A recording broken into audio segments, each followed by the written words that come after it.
Hi everybody. So, I've been entertaining the idea of doing this for a while now, because as time went on, it didn't really sit right with me that I put extreme demons in the spotlight specifically, while ignoring every other difficulty. There's great levels in this game of every difficulty, so singling out just extremes is doing them a massive disservice. Extreme demons are already so overrepresented in this game, so I've decided to make this into a 5-video series, a top 50 list for every demon difficulty. This will be a massive undertaking, especially because the easier difficulties have way more levels the lower you go, but I think it's worth it to put those levels in the spotlight that really deserve it. The easier levels often get overlooked, you know? For this one, let's go over every single insane demon in the game. This is the objective top 50 greatest insane demons of all time.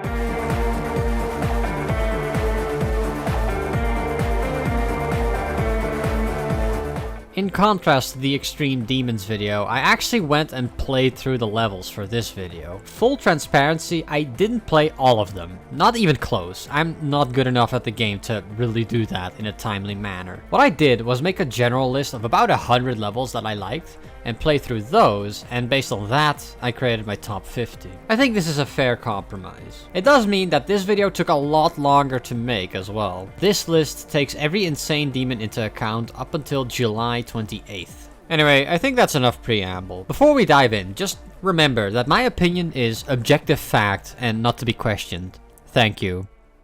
Alright, let's go.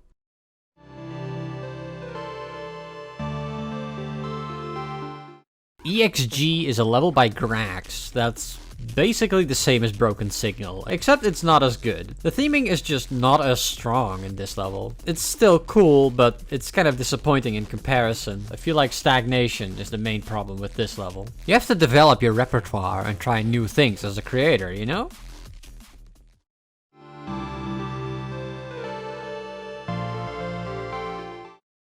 Ever Charging is one of those 1.9 levels that's very faithful to the era that inspired it. It's not outstanding by any means, but it's well done, and the level is pretty fun to play. By the way, some of these earlier entries are going to fly by pretty quickly, because sometimes there just isn't that much to say, and I'm not going to try to pad the video with random bullshit, so let's just move on.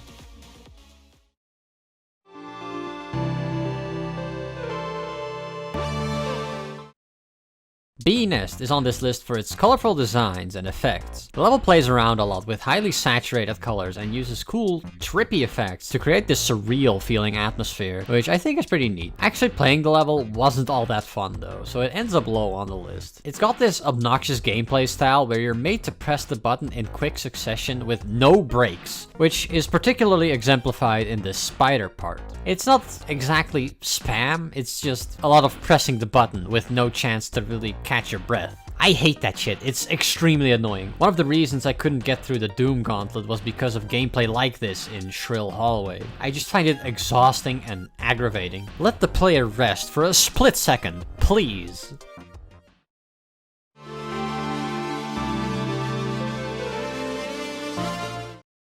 Man, this level is balls. Okay, sorry. According to my contract, I'm afforded one lame joke every 30 minutes, so just deal with it. Anyway, Veil is a level that makes use exclusively of the ball game mode, and it has a pretty unique gameplay concept on top of that to boot, which is these jump rings that kind of follow you. It turns the level into a sort of puzzle where you have to figure out how to get the jump ring to exactly where you need it, which makes for an interesting challenge that I find pretty satisfying. As you get further into the level, the water does get muddied by the introduction of new jump rings that flash in and out of existence, which kind of puts a wrench in the whole methodical nature of trying to figure this stuff out. And it just turns into a memory level, really. Not fun. Naijifu should have kept the gameplay more straightforward with this one, I think. Like the beginning of the level. That's definitely the best part.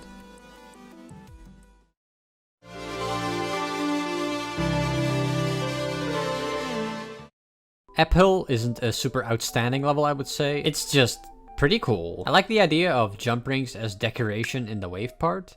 That really stood out to me. Other than that, I always appreciate levels with a more laid-back vibe like this. It's just nice.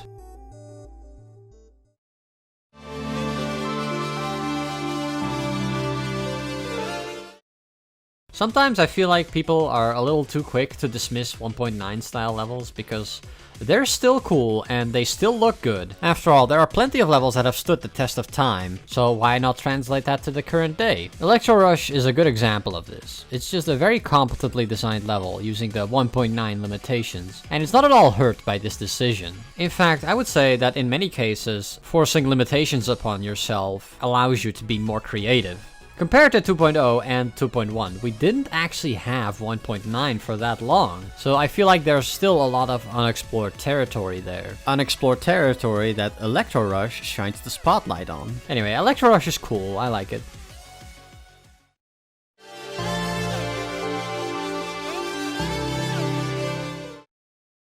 This level falls in a category I like to call the sad extreme demon category. Moth melons. At one point this was rated as an extreme, and some YouTube videos will say it's an extreme, but no, it's currently rated as an insane. You can tell by playing it though, it's really fucking hard. It's a little too hard for my tastes, but I do really like how this level looks. It actually kind of reminds me of when I visited Las Vegas. There's so much going on, so many flashing lights. It feels overstimulating in a way. And yet at the same time, there's this soothing ethereal vibe emanating from this level because of how slow it is and how relaxed the song is. It's a weird feeling for sure. Not a bad feeling though.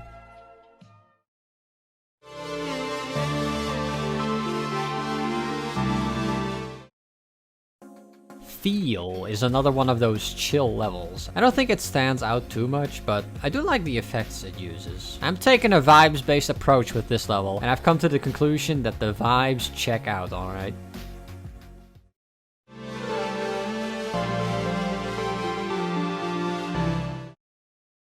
Who, what, where, when, why is another level with an interesting gameplay gimmick, and I think this one is a bit better realized than the one in Veil. The gameplay is kept mostly straight and to the point, and the central gimmick is allowed room to shine through. The gimmick already makes the level complex enough on its own, after all. It keeps it fun to mess around with and figure out how to actually progress. Only the final ship part is a weird tone shift that seems out of place to me, but okay, I guess. The level looks good.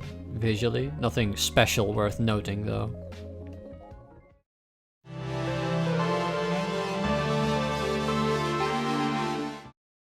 This one will probably turn some heads, but whatever, I don't care. Inane Demon. This level is unapologetically quirky. It has a weird song, it has extremely repetitive gameplay, but I think it just works. I find it strangely compelling. It's like an endurance run, kind of like Triple Trial, but a lot more stressful and a lot more difficult.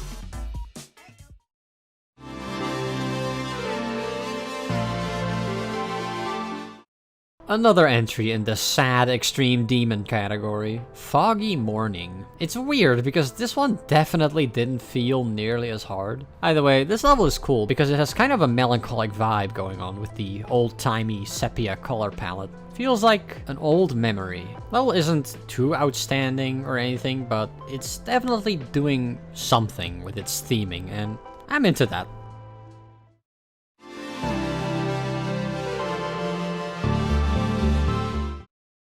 Smox is another level that limits itself to 1.9 features, and on an aesthetic level, I really like it. It has a very unique visual style with a lot of granular detail, and its design is very creative. I think it's crucial that this level is in the slowest speed for this too, otherwise the detailed designs would quickly turn into a blurry mess. The gameplay is weird in this level. It has some creative and interesting aspects to it. It's enjoyable for the most part, but there were a few parts I found very frustrating. Memory gameplay will never be good.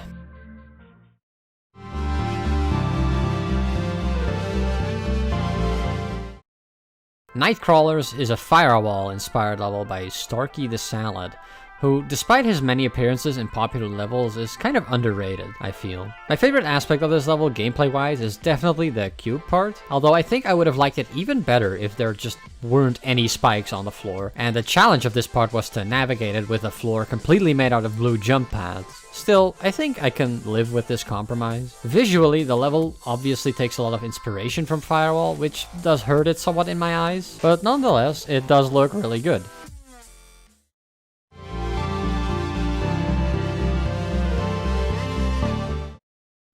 Ripley is a level that I really like on its surface, but at the same time, it reminds me too much of Novasphere to really stand out. It kind of takes the wind out of its sails to live in the shadow of another level that, quite frankly, looks just as good and is more original. Still, I can't deny that I really love the aesthetic regardless, but yeah. You can watch the section about Novasphere in my Extreme Demons video, and all of what I say there basically applies here too.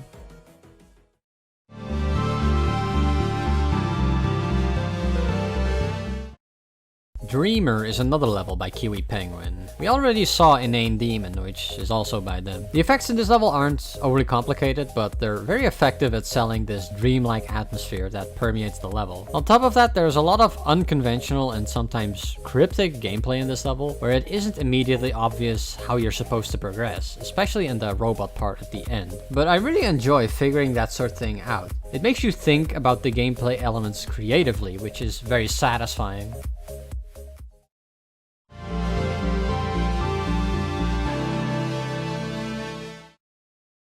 Just realized, this is another ball level.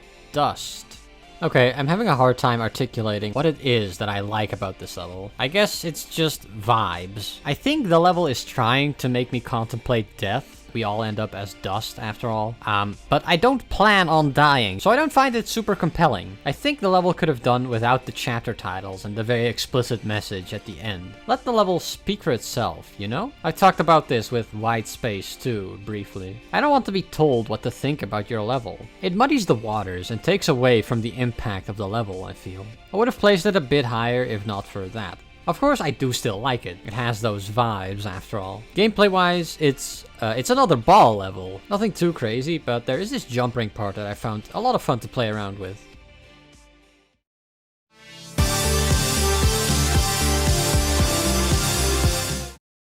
I'm sure a lot of people would place Magma Bound higher on their lists, but I'm not too enamored with this cartoony sort of genre of levels. I don't know, I feel like people tend to overrate levels like B, or this level. Doesn't mean I think it's bad, but a little overrated maybe. Either way, I do like the look of this level and its goofy cast of characters to go along with it. It makes for a very cohesive experience, at least. It also has Dragon 4.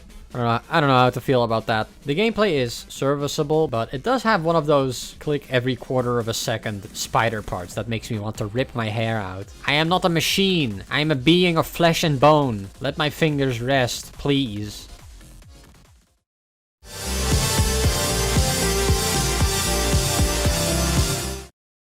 Between Magma Bound and Crazy 3, I wasn't really sure which one I preferred, but I guess Crazy 3 edges out the competition by a slim margin. The level does look very nice, very slick, very cool circus aesthetic with bright saturated colors. The gameplay in this level is a double-edged sword though. For the most part it's alright. It has a few parts that are genuinely really enjoyable. Sometimes it's buttery smooth, but sometimes it just gets annoying. The boss fight at the end in particular feels very finicky, as boss fights often do. It's a sour note to end the level on, but overall I'd say this is pretty good.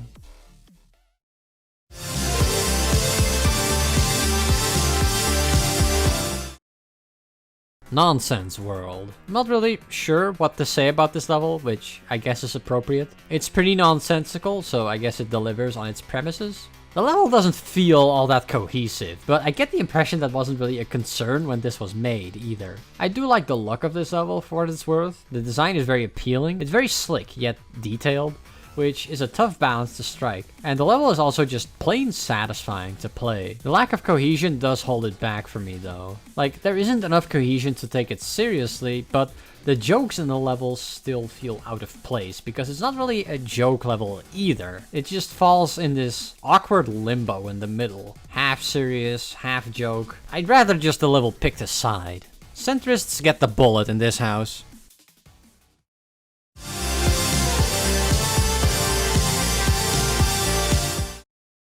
I think Moodwave looks alright. I do like the design of this level, but the main thing that stood out to me about this level was the gameplay. In particular, this ship part. Oftentimes when people put jump rings in ship parts, it can feel very hit or miss. A lot of the time it just ends up feeling finicky because you have to press the button to balance yourself, but the same button is used to activate the jump ring. This part manages that really nicely by making you hold the press and swing up just enough to reach the next jump ring so you don't run into awkward situations as much. It's an interesting challenge and very satisfying when you do pull it off. On top of that, the gameplay in this level feels very satisfying overall.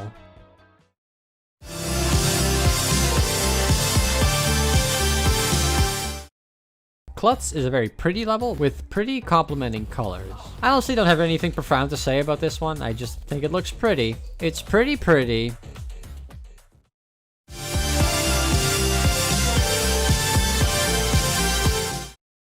I'm putting Dropbox 2 on the list because I think this is a really great example of a minigame that actually enhances the gameplay of Geometry Dash. It augments its mechanics in an interesting way instead of completely overhauling it like so many other minigames do. I really like this. On top of that is the cool castle aesthetic of this level, which admittedly isn't super unique, but it wraps the whole package together in a neat little box.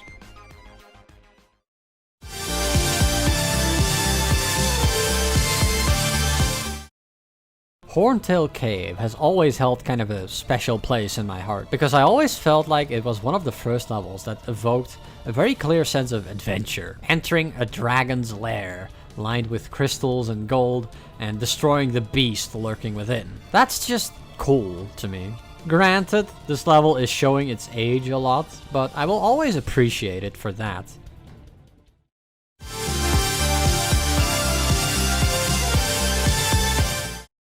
Chancla is a pretty simple level with the gimmick that it has no spikes, which makes for some pretty interesting gameplay. I've seen this sort of gimmick done a couple times before, but this is the first time I've actually been able to play it for myself and actually make a little headway. Really get a feel for it. And I have to say, I really enjoy how different it feels, how you're made to think differently about the obstacles in your way. In many cases, if you clip the floor, you'll still get bumped into the next wall and die. It changes up the whole dynamic of the level. It's fun.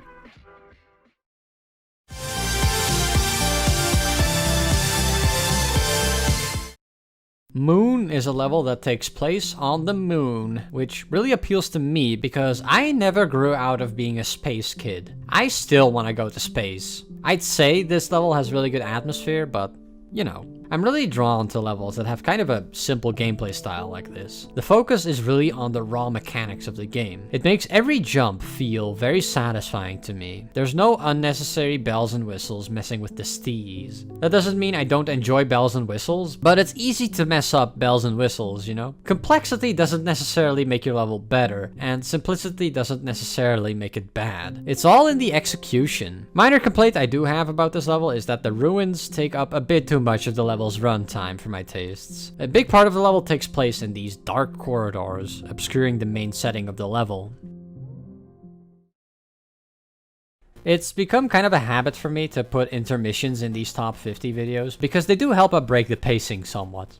Reset your brain and stuff. I have a few honorable mentions this time that I'd like to bring up, but before that, I briefly want to talk about all the other top 50 lists the community makes, which is a video trend where a group of people put their opinions in a big spreadsheet and take all the averages to determine the best score. Personally, I don't really like that style of video. Opinions are deeply personal, complicated things, so when I see a certain level with a bunch of seemingly random numbers next to it, all that nuance is lost on me. The reasoning behind the scores is never explained, so the only thing I can really consider is how much I agree or disagree with them, which isn't super compelling. You can kinda suss out what kind of tastes and levels someone who participates in a video like this has, but that doesn't really tell me anything either. There's no conversation happening here. It makes it difficult to care about the placements at all. Anyway, with that out of the way, I'd like to take a moment to go over a few honorable mentions here, starting with Carp Minor.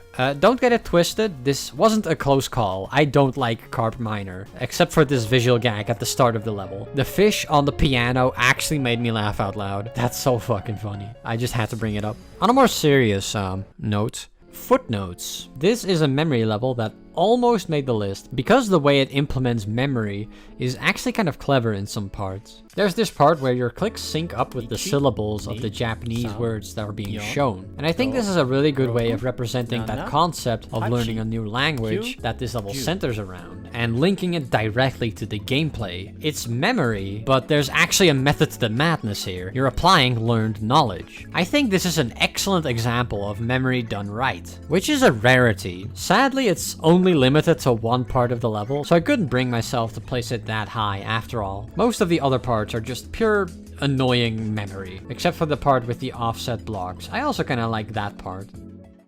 Re-entry is another level that just barely didn't make it. I just got really frustrated with the precision flying through tight gaps in this level. I hate that shit. I wanted to bring it up though because I really love the ending to this level. This part is mystical, dude. And finally, El Dorado. This level is rough. I don't know, I just like the theming, I guess. Traversing a dense jungle on a quest to find the Golden City. I don't know how the Golden messed this aspect of the level up so badly. I don't think people would make fun of the name of that level so much if it actually had a part near the end where you entered the city of El Dorado. Now it's just the green. And no, the end screen definitely doesn't count. That's not part of the level's progression, that's the end screen. Wait, hang on.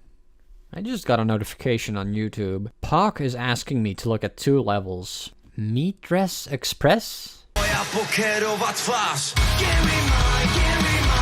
Ah, I see. Very funny. Okay, what about the other one? Don't look, don't speak.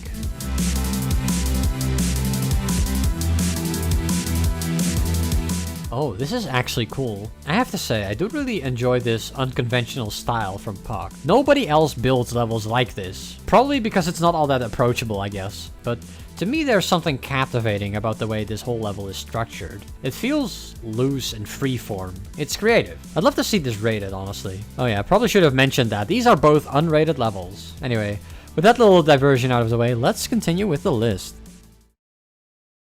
Just kidding! Haha, gotcha! Fooled you! Okay, so I watched this level again, and I noticed something. I noticed something that really cemented my love for this level, and it's at the end. At the end part with all the saw blades, there's these mirrors that seem to kinda randomly appear. But after paying a little more attention to this part, I noticed that these mirrors actually appear to the tune of the piano, and also the height at which they appear is in accordance with the pitch of the notes. And that's the kind of music sync that isn't often explored in Geometry Dash. I don't know, it just tickles my brain, I guess. I don't know, I really like this. Another thing, at the very end of the level ends. Your icon collides with the end wall exactly when the music swells.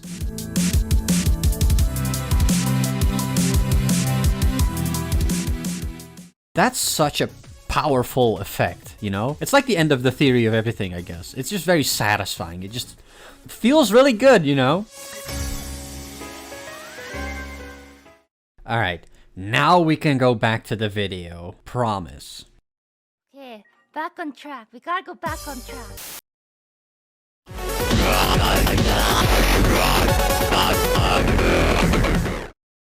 The thing I immediately noticed about Dark Travel is how much less visual clutter there is in this level than there is in its remake, Dark Odyssey. Odyssey does improve on a few select parts, but for the most part I just prefer the original. It's creative and charming in ways the remake fails to recapture. I mentioned this in my Extreme Demons video, but this ship part where you have to avoid the little monster dude always stands out as a prime example of that. I love that guy. I don't know, it's the little things, I guess. The overall theming of this level feels a little disconnected at times, but when it does get the atmosphere right, this level really shines.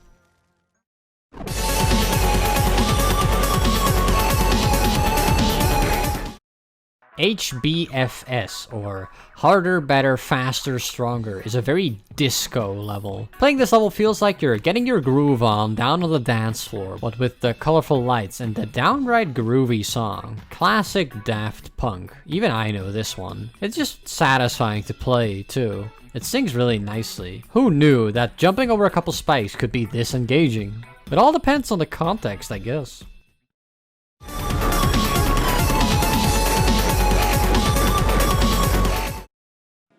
The thing that drew me towards Gloom is definitely the first half of the level. The second half is fine, but it doesn't measure up to the captivating effects used on these blocks here. On top of that, I love the simple yet unique gameplay here too. I've seen people sometimes slander timing-based gameplay, but I find that completely baffling, because to me that's what Geometry Dash is ultimately about. I love this gameplay style, it just feels very satisfying to execute.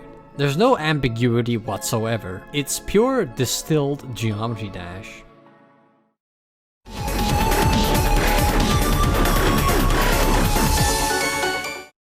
Ultimo Universo is a recent level by Nacho21. Relatively recent anyway, and it makes for a welcome return if you ask me. I've always had an affinity for the levels, and this is a pretty good addition to the lineup, although not my favorite. Still, I enjoyed the stylized design of this level quite a bit. I'm still a sucker for outer space, so the second I saw the black hole, I was immediately sucked in. That's such a cool visual. I do have some gripes with the level though. For one, the song choice. I just don't like Stroller's music. I find it grating on the ears. Call me old-fashioned, or just old I guess, but I don't like dubstep. I think it sounds like shit. Another is the boss fight, which the level could easily have done without. It just makes for a very inconsistent and aggravating gameplay. Other than that though, this level is really nice.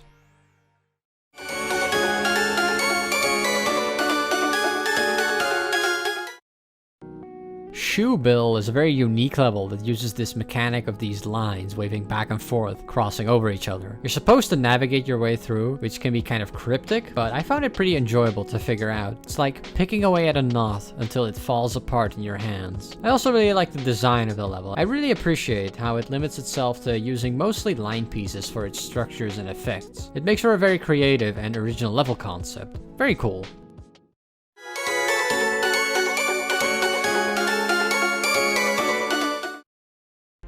I've ragged on core levels in the past for being messy and over-decorated, and I largely stand by that, but I do think it can be done right. If I remember correctly, core has its origins in older Mijako levels like Future Demoness, which is admittedly not bad, and Fusion Core seems like a logical evolution of that general style. I know it's inspired by the Fusion series, but I'm trying to make a point here, okay? Anyway, the reason I think it works is because the level is slow. It allows you some time to take in the surroundings without your vision going all blurry. I think the extensive detail here looks very nice. It makes the level feel intimidating in a way. People tend to utilize the higher speeds more to convey intensity, which can work, but I think this level shows that you can create a very intense level even at the slowest speed.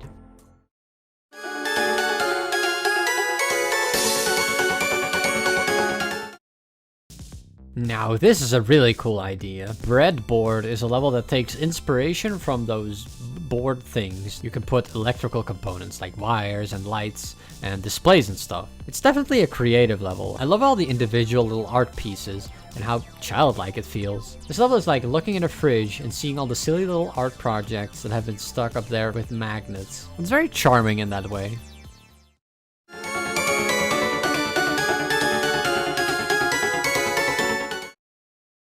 Ato is cool because it has very satisfying music sync in this beginning part. Like, it's actually perfect. This level definitely sits among the classics, because despite its relatively simple design, it still manages to stand out a lot in both gameplay and visuals. The gameplay is very unforgiving in this level, especially some of the UFO parts are brutal, and the last chip is downright evil, but I think it's also appropriate for the whole vibe of this level.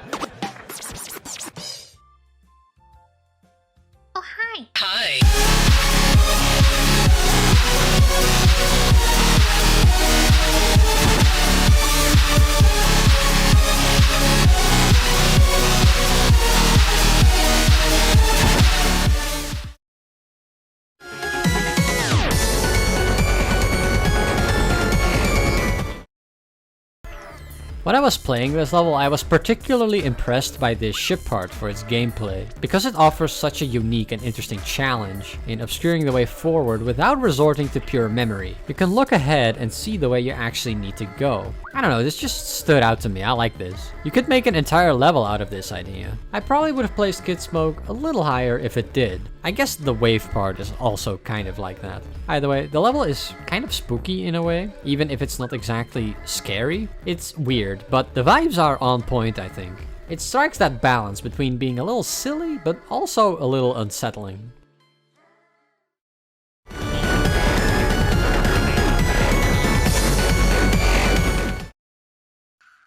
New Bloom is one of the more unique levels on this list, in both visuals and gameplay. It doesn't feel super streamlined. There's some freedom to how you approach the level, which is refreshing, but at the same time the level doesn't seem concerned about throwing you for a loop either. This ship part in particular is clearly impossible. The design of the level is similarly, like, unpolished in a way. Non-derogatory, I swear. It's not going out of its way to be easy to parse. There's a lot of detail that gives the decoration in this level a gritty texture to it, but in the faster parts it does feel kind of wasted, because at the speed you're going, it just turns into a blur before my eyes. One detail I really like about this level is the little flowers all over the place. Just a small thing that underscores the identity of the level that I really appreciate. I guess what I'm saying is that this level is raw. There's a lot to chew on here. I do like this, but Multiplicity is a lot better. Only a shame you were too slow to finish it before my Extreme Demons video series. Oh well.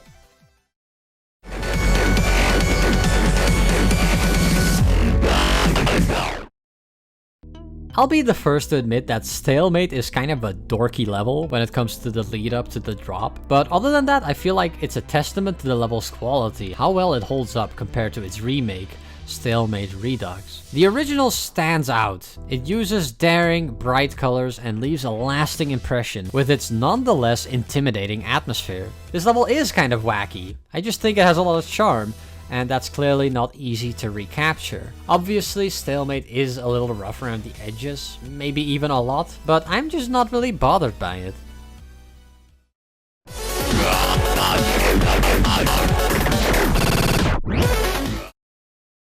I've talked about Ultrasonic before on this channel. It's definitely one of the classics. This is honestly a little lower on the list than I expected it would end up, but I really don't like the swing copter and the ball maze at the drop. The rest of the level is really good though. My favorite parts are definitely at the end of the level. Evasion, Jazer, and Samzar are all fantastic and match the tone of the song in their respective parts perfectly. I'm not going to linger on this level too long. If you want a more detailed review of this one, you can watch my video about the Sonic series.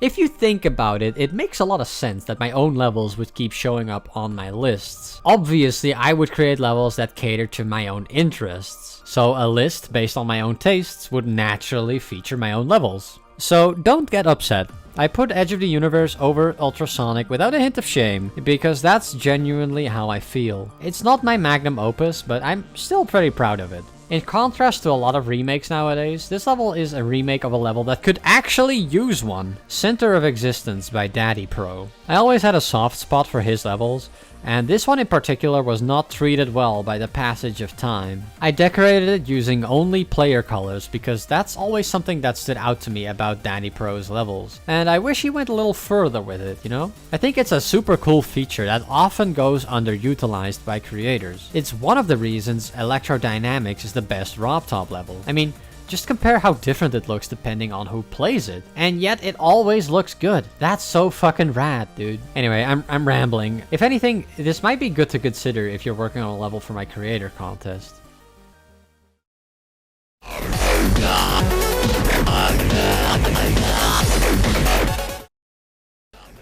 I was going to put Duolo Maestro a little higher than this, but then I remembered that this level went through a couple updates. One update a long time ago that removed these pulsing orbs in the background of the robot part, and then another one that overhauled the brightness in a few parts. Both of which make the level a bit worse. At least the orbs are back now, I guess. Kind of. I liked how they appeared in sequence though. Also, the increased brightness feels completely unnecessary. It takes away from the foreboding atmosphere in this level a bit, which is crucial to its identity, I feel. Why is Drop Symmetrico boring now? I don't get this change. Either way, despite these baffling minor changes, Duolo Maestro is still the quintessential two-player level, infamous and renowned for its intimidating presence in the community. There are so many creative visuals and designs in this level that are simultaneously simple, elegant, and colorful. Nacho's creating style is very unique and really shines through with this level. 2-player levels are naturally kind of intimidating, especially if you've never tried one before, but this one is surprisingly doable and pretty fun too.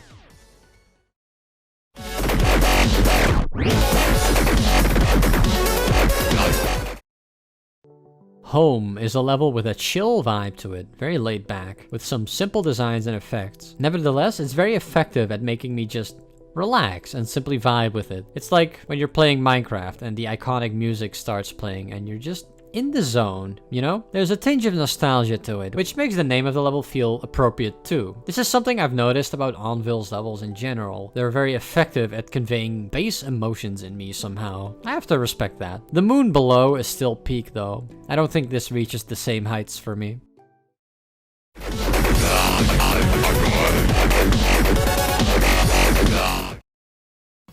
I think Alika is probably Devin's best level, if only because it has the most clarity of purpose to me. But it also stands out because it's the only level he's made that's in this style. It's very unique among all his other creations. All of his other levels have that very distinct decoration style to them, except for this one, which focuses mainly on blocks and structures and not much else. There isn't really any background decoration to speak of, drawing attention mainly to the comparatively detailed structures. It offers a nice contrast, shows that you don't have to cram every nook and cranny with objects to make a good level. The industrial setting is pretty cool too, reminds me of a Donkey Kong Country level. There's some creative use of machinery here for the gameplay. Honestly, the gameplay in general is very interesting in this level. Unconventional, fascinating.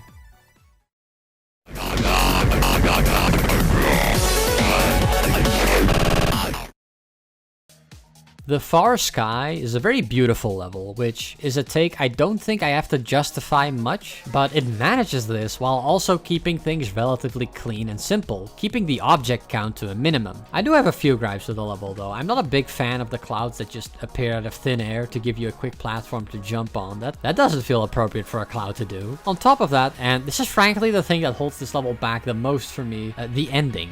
What is this ending part? We go to space, which is a logical progression, and then this part just shows up. It's so out of place. The level frankly should have just ended right before, and it would have just been better, honestly. More coherent. Still, it doesn't take away from the fact that this level is absolutely gorgeous.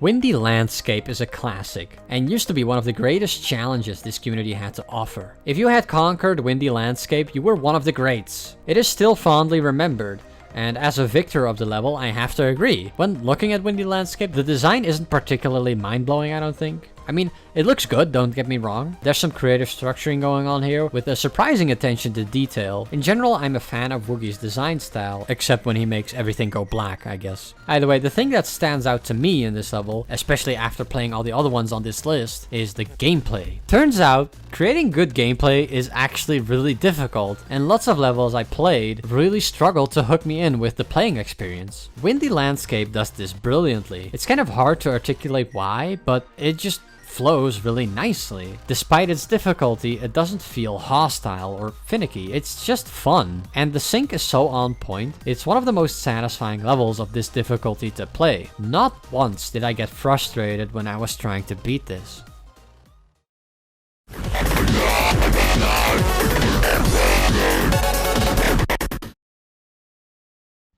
Acropolis is a level that really nails its atmosphere. The walls and ceilings here are tight. You constantly brush up against them as you barely manage to squeeze through. It's claustrophobic and intimidating in a way that many extremes don't even live up to. The level isn't too bombastic either. It displays a lot of confidence in its theming and design that way. The gameplay is tight and unforgiving with next to no leeway. I think people like to call this timing-based gameplay, which has always been extremely confusing to me because almost all gameplay in Geometry Dash is timing-based except the ship maybe. If you can, please explain this in the comments. This confuses the hell out of me. Anyway, the gameplay feeds into the tense vibes of the level very nicely too. It's just very effective in selling its theme. It's not often that a level just comes together this beautifully.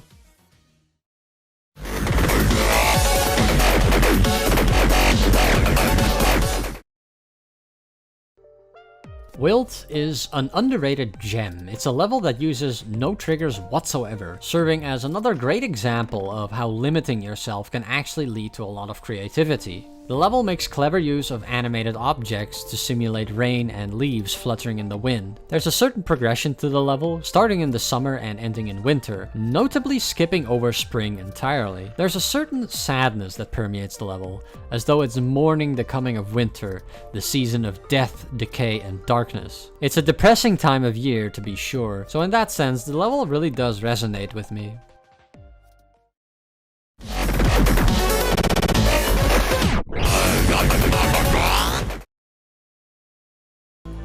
Beneath the Surface has to be one of the most underrated levels on this list. It's actually criminal how much this flew under the radar. It does a great job of setting this unsettling atmosphere, taking place in a vast sea speckled with ruins that almost feel haunted. It hints at the presence of a sea monster, but the real terror of the sea is revealed later in the level when a storm hits, with waves crashing into the half-submerged city as the water level keeps rising. It's an eerie level. I love how well it contrasts the relative peace and tranquility of the water with the unmitigated violence that it's also capable of.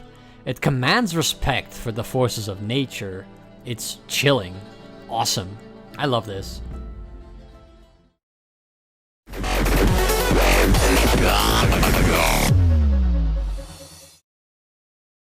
Number 3. Pause for dramatic effect. I love Colorful Overnight. It's one of the most downright beautiful levels from its era. I love the part with the offset blocks and the black and white part as well. In general though, I just really love how colorful and upbeat this level is. Every time I see it, it just makes me happy, you know? On top of that, the gameplay flows really nicely with the music as well. It's simply a joy to play. Not much else to say about it really. It's just a really good Geometry Dash level.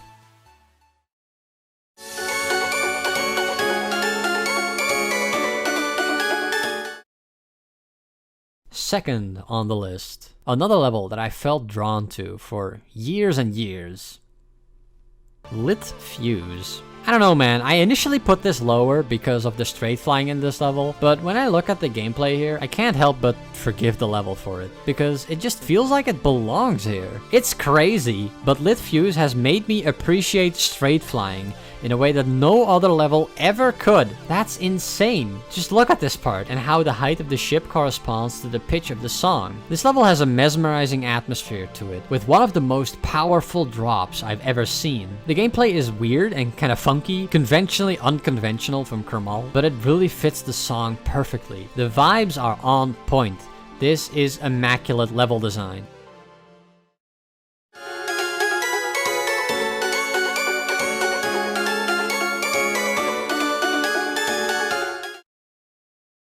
Lastly, number 1 on the list.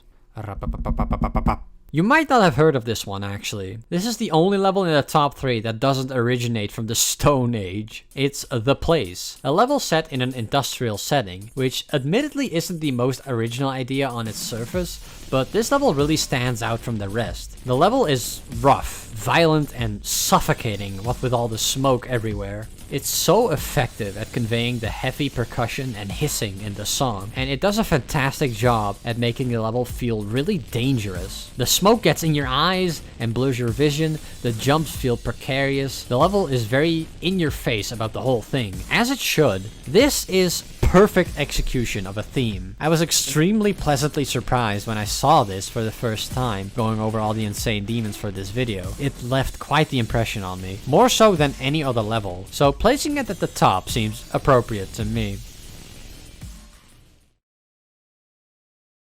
And that does it for the list. I have to say, when I started this whole thing, I was expecting a lot more levels to fall into the woe zone category this time around, because extremes tend to have a poor reputation for being generally terrible, and it's still true that the extreme demon category is home to a large quantity of shit, but it also houses some real precious gems. Insane demons don't have nearly as much outright terrible levels as a category, but it peaks lower than extreme demons too. It's more consistently good, but not mind-blowing either. Anyway, I thought that was an interesting observation. As a final note, I am hosting a creator contest, if you didn't know, and just between you and me, not that many people have entered yet, so picking up the first prize should be easy money.